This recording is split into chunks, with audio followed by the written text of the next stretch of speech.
my friends. Let me welcome you once again to this program called Straight Talk. The program has been running for quite some time now, and the responses so far have been extremely encouraging, which tells us that people are listening and people are interested in the contents of this program. Today, we will talk about a topic called What If? Now, we chose this topic, What If, precisely because in our country today, Guyana, the question is being asked, what if the PPP was in government? Meaning, in the context of what is happening and the behavior of the APNU AFC in disregarding the Constitution of Guyana and the rulings of the court.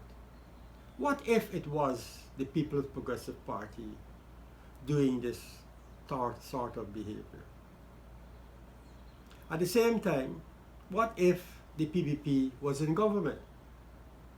Would the PPP have done things which it did, or which it would have done before the 2015 elections? So the question, what if, has to be looked at in two scenarios. One, what if it was the PPP that was in government at this point in time?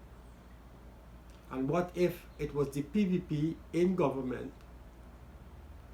after 2015 elections, insofar as the programs are concerned? Now let's take the first scenario. We know that in December last year, a no confidence motion was passed. And we have to keep referring to this because some people feel, for their own reasons, that when we talk about this no confidence motion, we seem to be stirring a pot and not making any progress. But the fact of the matter is, we have in the National Assembly a motion that was passed called a no confidence motion. In other words, no confidence in the government. That was in December last year. But this question of the no confidence motion has its origins, has its roots, has its genesis in the local government elections, or the results of the local government elections that was held in last year as well. And we know, for those who do not know, the APNU AFC was wrongly defeated in the last local government elections. Local government elections are important precisely because it is the people at the grassroots level in their respective communities, whether it's NDCs, particularly the NDCs, that exercise control over the affairs of the local authorities. They are expected to be provided with resources from central government to engage in small projects to help the people in those communities where help is needed. They are also expected to manage the affairs that do not necessarily incur costs within communities. Take, for example, a person might suddenly decide that to make a living, they will establish a chicken run, so to speak, or begin to mine chickens, as we call it in Guyana. And they buy a whole set of chicks. They build some huge pens, and they begin to earn a living. But the neighbors, where this hatchery is, or where these chickens are being cultivated, begin to complain because of the stench because there's a certain smell or a certain scent that emanates from that type of activity. Now the question is, what happens? On the one hand, you have a family who is minding chickens for a living. On the other hand, there are families, children, etc., who are affected by the scent, the odor, or whatever you may want to call it, from that situation. The NDC is expected to come in to play a role. First of all, to establish those pens, you need to have permission. It's an environmental issue. And so the NDCs, in keeping with their responsibilities, are expected to find solutions to these problems, even before the problems begin. So that is the kind of activities I refer to when I talk about maintaining or managing the local affairs in the communities. The People's Progressive Party has taken as a matter of policy a decision that NDCs should not raise taxes in the various communities. People are already heavily taxed in Guyana. So what is the point in burning them more at the local level with more taxes? So as a matter of policy, the PPP government for years took the decision and instructed the NDCs which they control that they're not to levy taxes on the local communities. Obviously people are happy about that, but you know, the situation in Guyana is not an easy one. And so while they're relieved of those taxes, the government on the other hand is imposing even greater taxes on the people. Next week I will bring information to show the various areas of new taxes that have been imposed on the Guyanese people by the APNU-AFC. So on the one hand, while the PPPC administration or party is seeking to alleviate the heavy tax burden on the people, on the other hand, you have the APNU-AFC imposing more and more taxes on the common man and woman. And that's a continuous struggle.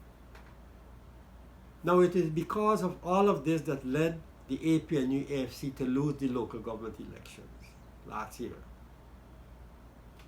Apart from that, Mr. Granger, the president, went ahead and unilaterally appointed a chairman of GCOM, totally ignoring the names that were submitted to him, according to the Constitution, by the opposition leader, for him to pick one out of those 18 names. Now there were many credible names on that list, people who don't have any affiliation with any political party, so to speak. But Mr. Granger threw out the baby with the bathwater. None of those names were accepted. And incidentally, the current chairman of GCOM was approached to put her name on the list, but she did not accept. She gracefully rejected, no, I shouldn't say rejected, she declined. She gracefully declined. And that is quite understandable. So the whole question of the vote of no confidence in the government has its origins in the rejection of the people of the government at the local authority level vis-a-vis the local government elections. There was a similar rejection by the people, by the action, in terms of the action of Mr. Granger to unilaterally appoint a chairman of GCOM. And you recall, we made a lot of noise in the parliament when the president came there to deliver a speech. So when the opposition leader took to the floor in the National Assembly to move a motion of no confidence in the government, it was not just a whimsical action. It had its roots in all these what I would describe as antecedents, which showed that the people had lost confidence in the government. In addition to the rejection by the people of the government insofar as the local government elections is concerned and the appointment of a GCOM chairman, you had, compounding the situation, the economic and social conditions of the people. The business community had lost confidence as well. They were not being political and they were not speaking out politically, but they were expressing their views through their respective organizations that business was bad. Less and less containers. If 400 containers were coming into Guyana every week, it was reduced to about maybe 200, which showed that imports, businessmen were not importing as they would usually wish to import. So the business community was also making their voices heard through their respective organizations. Many non-governmental organizations and the people in general, small businessmen on Regent Street, Starbuck Market and the Border Market, the Pentas Market, they were all complaining people were not buying anything. In other words, the purchasing power and the disposable income of the people was not there. And even if it was there, they were not spending. People were not investing. If someone wanted to buy a motor car, they were holding back. If someone wanted to put up a new building, they were holding back. I met someone recently who said they wanted to go on a vacation, but they've postponed the vacation until September the 18th when we know what the position is. So that is a mood in the country. A tremendous mood of uncertainty. People are not certain what will happen in the next few months. And therefore it was in that context, that scenario, that the no confidence motion was moved. Now you recall that before the elections in 2015, the APNU AFC sought to move a motion of no confidence against the Ramatar administration. But before, and they had a one-seat majority at the time.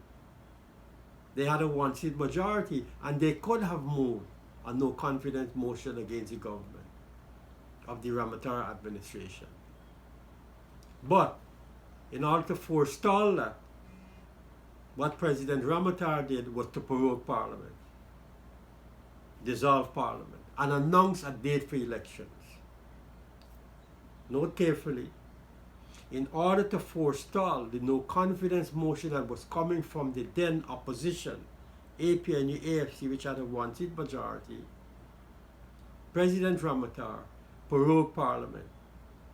Now, was that illegal? No, it wasn't. Was it constitutional? Yes, it was. In the Constitution of Guyana, a sitting president can prorogue Parliament at any given point in time. The Constitution allows him to do that, or her to do that. So Ramatar prorogued Parliament in order to forestall the incoming no confidence motion which was going to be presented in the Parliament by the APNU AFC, and he named a date for elections. Now this president is refusing to dissolve Parliament. You don't have to prorogue it, to dissolve Parliament and to name a date for elections. But we will come to that in a few minutes. So the point I'm making is that these were the beginnings of the no confidence motion. And then when the no confidence motion was passed, Mr. Nagamutu and his cohorts held a press conference and said publicly, it's on the record, that look, we accept the validity of the no confidence motion, and we will go along with whatever the Constitution says we have to do. Later on, the President himself said they will accept the consequences of the no confidence motion. But events later on proved that they were talking from the two sides of their mouth, saying one thing but doing another. Since the passage of the no confidence motion, people have been following what has been happening. Whether in Guyana or overseas, they've been following it very closely.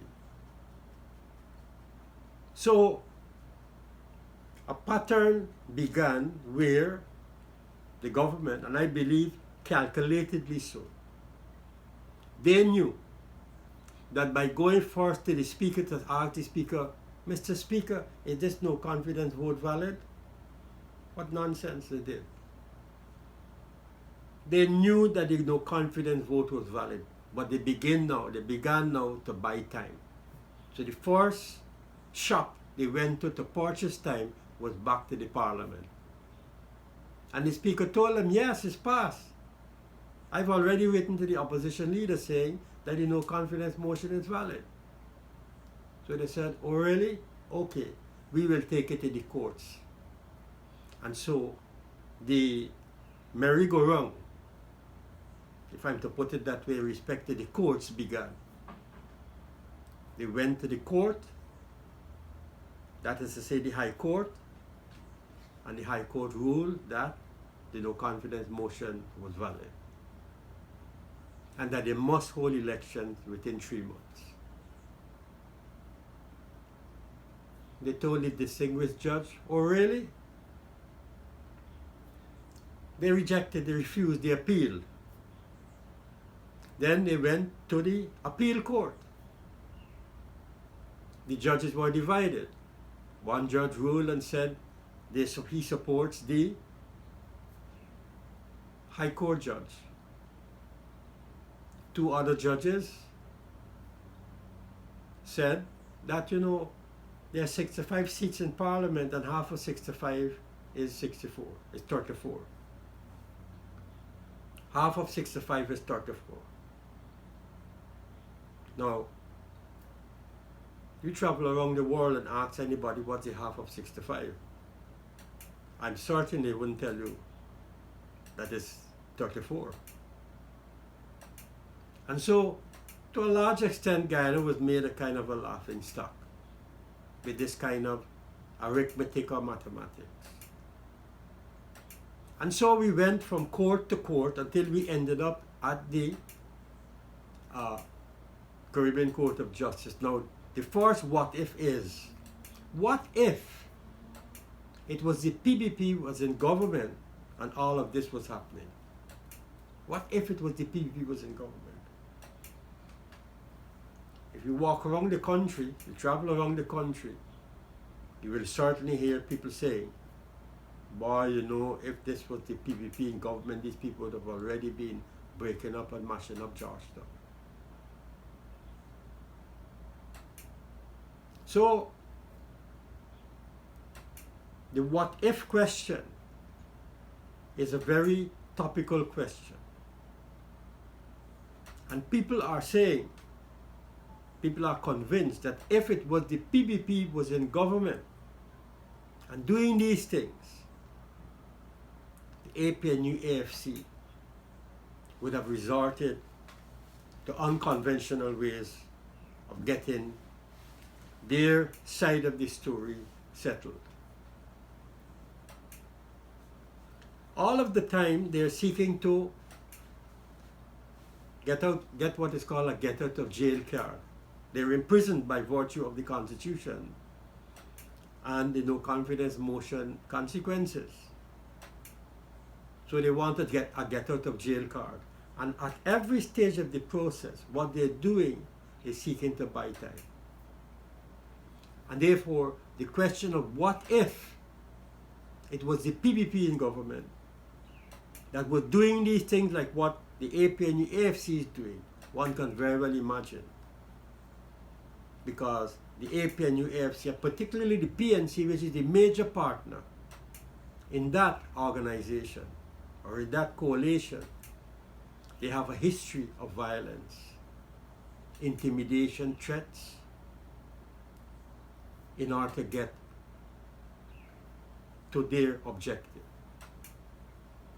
What is making matters worse is recently Mr. Ramjatan on one occasion said that, look, if anybody behaves bad, whatever he means by that the security forces, and they will take whatever action it is required to bring peace and good order in the country. And then, at another occasion, Mr. Basil Williams, the Attorney General, made a comment to the effect that, you know, our supporters will be very unhappy if our term of office was to be cut short.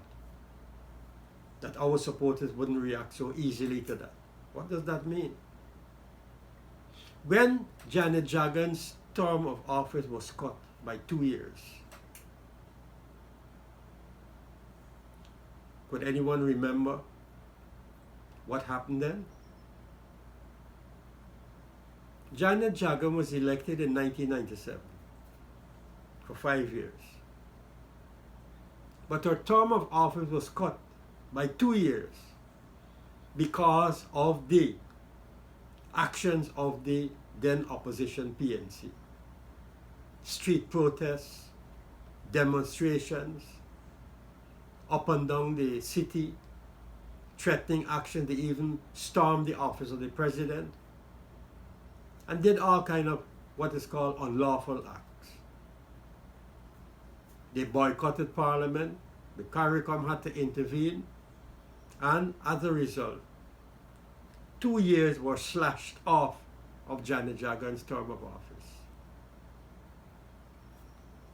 The PPP never behaved in any way the way Basil Williams is suggesting that they would behave if their term was to be reduced as a result of the no confidence motion. And he said that openly, that our supporters, that's what he's saying, quote, our supporters would not be happy and would not go along if their party's term of office was to be cut short. So that brings us back to the question, what if? What if it was the PPP in office that was in this situation and was doing just like the APNU AFC? I don't think I have to tell anyone or to remind anyone about the history of the PNC in this country in the 1961 to 64 period. The events at Linden, the mayhem, the rioting, the racial disturbances that took place that I personally witnessed as a young man growing up in the city of Georgetown. I saw all those things, and I have told people that I would not like to see my country return to those days. So, as we speak now, there is no fixed date for election. The president is refusing what is called playing a hold me, lose me game, saying that, look, I'm waiting on GCOM to tell me if they're ready. That is true that GCOM has to say whether they're ready, but the president has to also say that I would like to have elections held on September the 18th, and therefore we, GCOM, must prepare to hold elections around that time. So the president has to fix more or less the date or the time frame. He has to instruct, or he has to announce. First of all, he has to dissolve Parliament. And in dissolving Parliament, give the nation an indication as to when elections should be held. Not necessarily instruct, but indicate to GCOM when the country should go to the polls. And then GCOM will now, so to speak, kick in. That would then trigger GCOM to begin preparations for elections within the time frame, or focusing on the date when the president said elections should be held. But what are they doing? This whole me loose me game, I'm waiting on GCOM to tell me when they're ready, and in the meantime, GCOM is dithering, can't make up their minds what they want to do. Even with a new chairman, we're going through this agony of waiting and waiting and waiting. The waiting game, so to speak.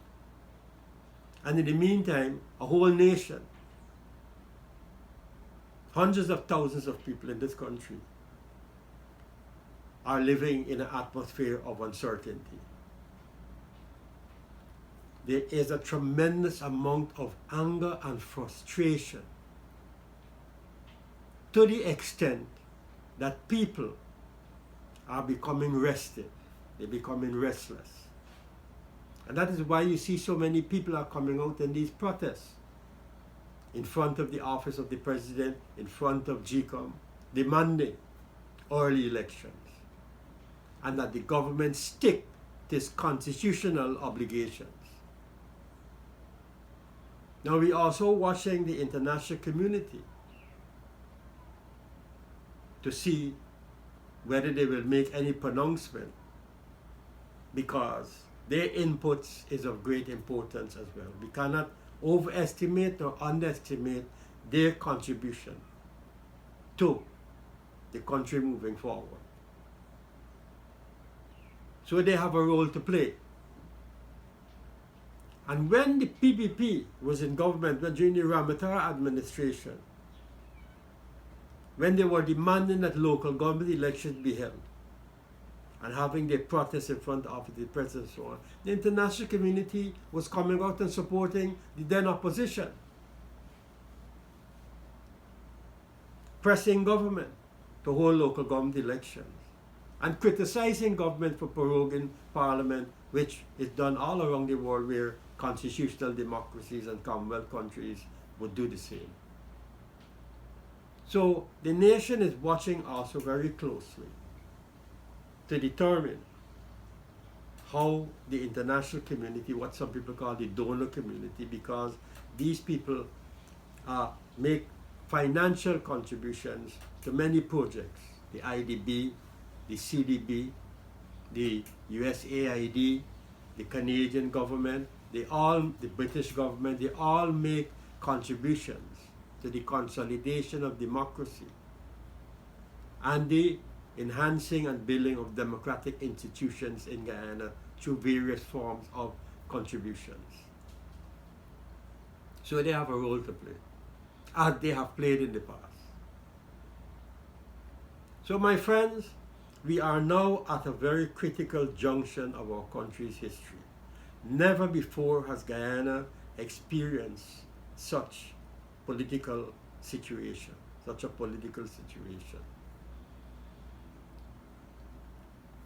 Whether we are destined to go through this process, historians later on will write and pronounce on that. Whether this is part of the building of democracy and the ensuring and the enhancing of democracy in our country as a small nation, history will prove whether that is so. Remember, we got our independence in 1966. And this country has gone through all kinds of difficulties since then. Even when the PPP was in government, from 92 to 2015, there were many difficulties that were being created by the opposition as well. So there's a kind of a calm, there's a kind of a peace, but it's untenable. Very untenable. And a lot depends on the organization, social and political, to ensure that that untenable peace is not disrupted and we return to the days of the 60s, which is not good at all for our country. So my friends, I would wish to encourage you to keep following very closely the events in Guyana. You may live afar, you may live outside of Guyana, whether it's in the United States, Canada, England, or wherever. I appeal to you to follow the situation very closely, whichever side you may be on. But let us try to be objective. Let us not engage in the blame game. Let us put our country first and make our own independent and objective assessment. We don't necessarily have to follow what this political party says and what that political party says. We listen to what they have to say, but we make our own independent, objective analysis and conclusions. And I am positive that when you do that, you will come down on the side of justice. You will come down on the side of fair play. You'll be able to assess which of the political parties is being objective, is trying its utmost to put Guyana on the rightful path, on a path in which every Guyanese man, woman, and child would be the beneficiary of all that should come to everyone in Guyana. Thank you very much for listening. I wish you well, and until next time, let's hold the peace, let us also keep the faith, and let us also keep following the events and developments in our country. Thank you very much.